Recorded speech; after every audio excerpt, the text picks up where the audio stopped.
I'm Peter Coy. I'm the economics editor of Bloomberg Businessweek magazine, and I've been with the New York Financial Writers Association since around 1990.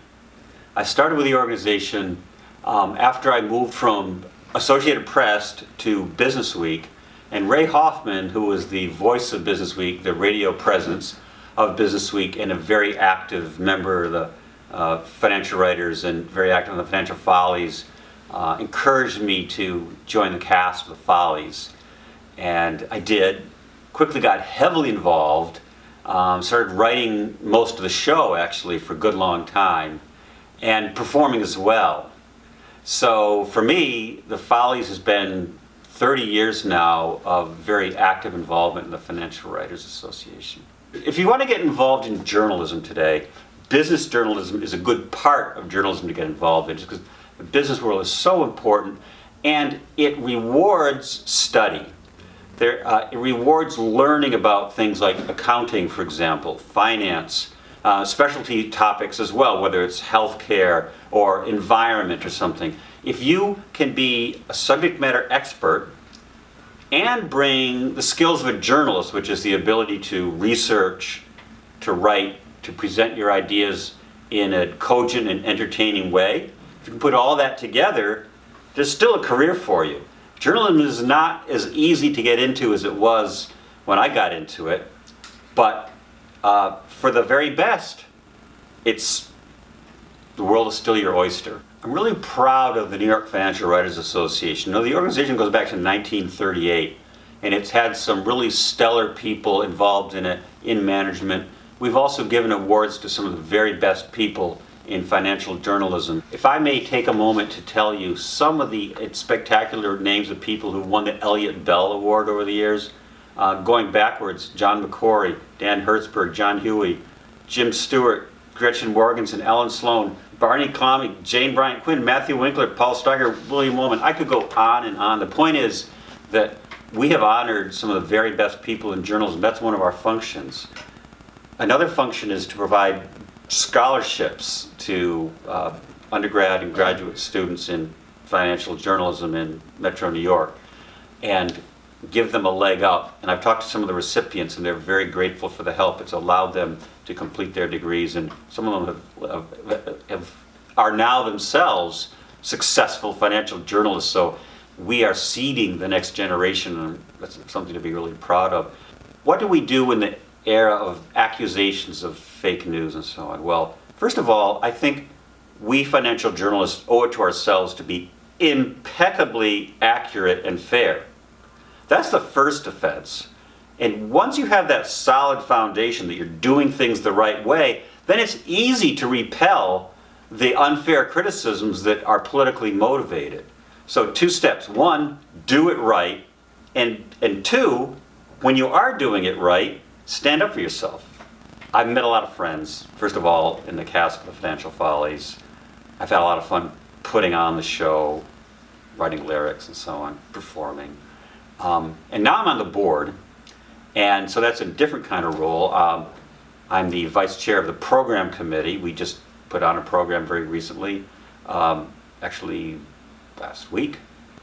Being a part of the New York Financial Writers Association over the past 30 years has been important to me, and on many levels. One is just being part of the cast of the Follies. I've had a lot of fun, as well as the programs of the Financial Writers Association. I'm on a board now. I'm the vice chair of the program committee. We just put on a program last week about the candidates' positions on healthcare, which was very satisfying and meaty.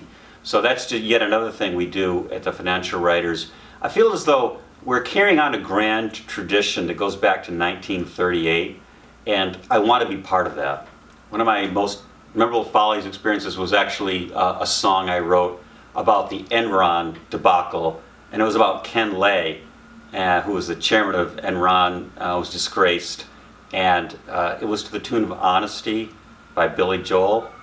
And I used the word honesty. It was like, honesty is such a useful word, I employ it all I can. Honesty can get a little blurred, but that is all part of the plan. I had fun. I had fun doing songs like that. And, you know, every year the business world brings more raw material. There's never a shortage of things to ridicule. And just, you kind of make a mental note when something happens, this sounds like a Follies song. I would say that the Financial Writers is not the same organization that was when I joined 30 years ago. A lot more women in the organization now, and giving it a sort of an emphasis on programs that are not just kind of old fuddy-duddy stuff. The organization become younger in a way too, and I say that as a guy who is getting older. I love the energy that the young people bring to the organization. We are still thriving in new ways. I mean, I would love to see us go for another 100 years. You know, in the early days of the Financial Writers, and you can find this on our website, there was a little bit more clubbiness.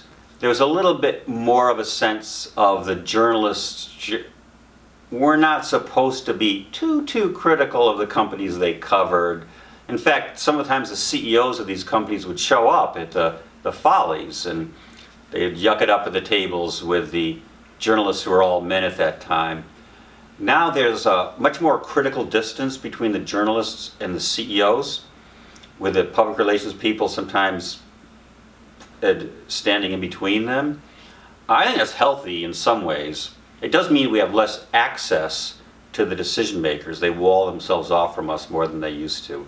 That's an issue not just for the New York Financial Writers Association, but financial writers in general and journalists in general.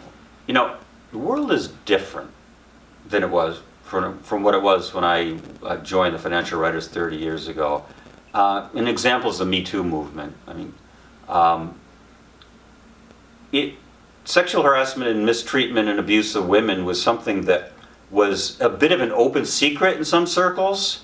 Some people knew about it. Some of the women who were subject to it, of course, knew it firsthand, but there were others of us who were sort of in outer circles, had some vague awareness that some kind of bad things were happening over there, but didn't press matters, and so it got swept under the rug. That's not happening anymore. I think there's a sense now that what's wrong is wrong. It needs to be exposed and dealt with. You know, all of us get even just training at work in how to recognize fraught situations and how to deal with them properly.